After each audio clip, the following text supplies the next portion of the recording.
Hello students, welcome to GRD classes. तो आज का जो हमारा टॉपिक रहेगा वो है रेक्टिफायर। तो आप सभी जानते हैं कि आपने ट्रांसफार्मर पढ़ रखा है, ठीक है, और एसी जनरेटर भी पढ़ रखा है। तो ठीक उसी तरीके से एक रेक्टिफायर भी एक बहुत इंपॉर्टेंट टॉपिक है, जिसमें हमारा जो इम्पोर्टेंट पार्ट है रेक्टिफायर, वो क्या कह रहा है कि एक डिवाइसेस हैं जो एसी को डीसी में कन्वर्ट करती हैं। क्लियर? तो लिखना स्टार्ट करते हैं हम। तो कहता है rectifier are the devices which convert AC into DC. ठीक है। तो ये ऑल्टरनेटिंग करंट को डायरेक्ट करंट में कन्वर्ट करती हैं। ठीक है। तो रेक्टिफायर जो होता है वो दो टाइप का है हमारे पास। तो रेक्टिफायर जो होते हैं उसके दो टाइप हैं, that is half wave rectifier और एक है फुल वेव रेक्टिफायर। तो हाफ वेव रेक्टिफायर की क्या कंडीशन है और फुल वेव रेक्टिफायर की क्या कंडीशन है? तो in the case of half wave rectifier only one PN junction diode होती है। ओके। और जो फुल वेव रेक्टिफायर है उसमें टू पीएन जंक्शन डायोड हम ऐड करते हैं। और हम क्या चेक करना चाहते हैं? तो with the help of forward biasing और रिवर्स बायसिंग हम इनकी आउटपुट का वेव फॉर्मेशन बनाएंगे। तो स्टार्ट करेंगे हम हाफ वेव रेक्टिफायर से। तो हाफ वेव रेक्टिफायर और इसकी वर्किंग बहुत इंपॉर्टेंट है। फाइनल एग्जाम से पहले आई रिक्वेस्ट कि इसकी वर्किंग साथ साथ में याद जरूर कर लेना। तो हाफ वेव रेक्टिफायर क्या होता है? तो सबसे पहले इसका सर्किट डायग्राम बनाते हैं। तो सर्किट डायग्राम स्टार्ट कर रहे हैं हम। तो कहते हैं कि इसमें इसकी इनपुट जो है वो एसी है। तो इस तरीके से आपको ड्रॉ करना है। दिस इज प्राइमरी कॉइल और ये है एसी इनपुट। और यहाँ पर जो है ये है डीसी आउटपुट, जिसमें हम एक पीएन जंक्शन डायोड बनाएंगे। इस तरीके से ये सेकेंडरी कॉइल कहलाएगी। और ये इसका आउटपुट वेव फॉर्मेशन है जिधर लोड रेजिस्टेंस आर होगा, आर एल। तो ये क्या है इसका बच्चों? आउटपुट है। इसको हमने पी बोला है और इसको एन बोला है। तो ये वाला जो पार्ट है ये ट्रांसफार्मर का काम कर रहा है, क्योंकि ये दो कॉइल हैं, प्राइमरी एंड सेकेंडरी। तो क्या होता है इसके अंदर, जरा स्टार्ट करते हैं। तो सबसे पहले मैं इसकी वेव फॉर्मेशन आपको सिखा दूं, साथ साथ में इसको एक्सप्लेन करेंगे। तो हम यहाँ से एसी का इनपुट दे रहे हैं। एसी का इनपुट देने से जो इसका आउटपुट आ रहा है वो डीसी में आएगा।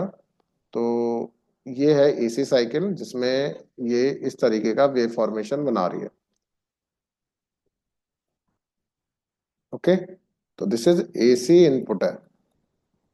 तो अगर ये जीरो से लेकर टी है तो this is called first cycle, this is second cycle, third cycle and this is fourth cycle. तो let first half cycle of the AC input is positive. अगर एसी की फर्स्ट हाफ साइकिल पॉजिटिव है तो upper of primary पर negative charge आ जाता है। Then upper of primary becomes negative and lower becomes positive.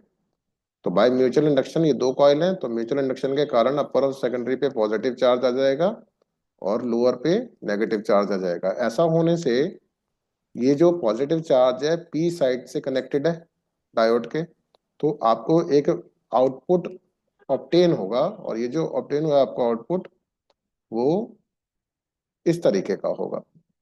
This is called DC output. तो कहता है कि late first half cycle of input AC be positive, then upper of primary upper of primary coil is negative and lower becomes positive। ये negative charge है और ये positive charge है, positive. तो by mutual induction upper of secondary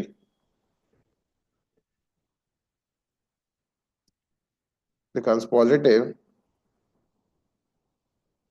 and lower becomes negative। lower becomes negative. So this positive side is connected with the positive terminal of the battery, है ना, और you can say positive terminal of the diode, क्योंकि P को जब positive terminal से लगाया जाता है तो वो फॉरवर्ड बायसिंग शो करता है, जैसा हमने लास्ट लेक्चर में पढ़ा था। तो लोअर बिकम नेगेटिव जो ये है, तो so diode D becomes forward biased. तो आपको एक आउटपुट ऑब्टेन होगा forward bias,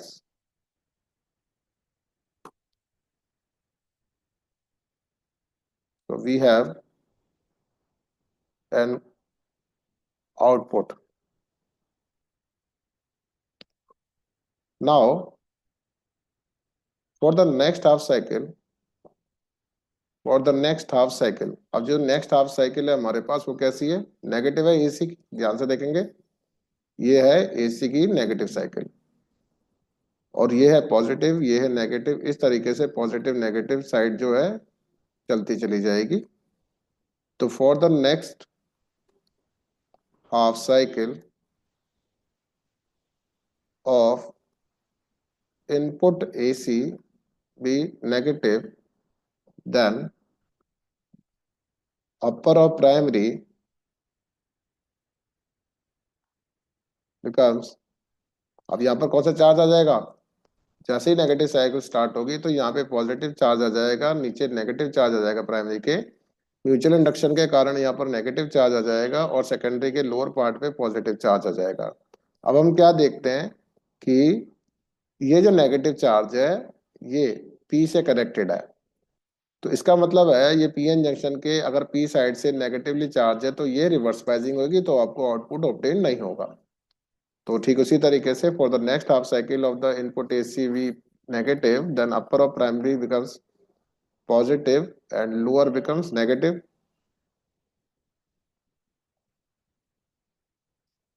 By mutual induction, upper of secondary becomes positive, sorry, negative, and lower becomes positive. So diode becomes reverse biased. Diode becomes reverse biased. No output is obtained. तो अगर output obtain नहीं होगा तो इसका मतलब है कि ये वाली जगह खाली रह जाएगी। ठीक उसी तरीके से अगर ये नेक्स्ट साइकिल में टी से टू टी में चलेगा तो फिर दोबारा ऐसा वेव फॉर्मेशन होगा, फिर ऐसा वेव फॉर्मेशन होगा, फिर दोबारा इस तरीके का वेव फॉर्मेशन होगा। तो ये आपको टोटल साइकिल आपको यहाँ पर इस तरीके से नजर आती है।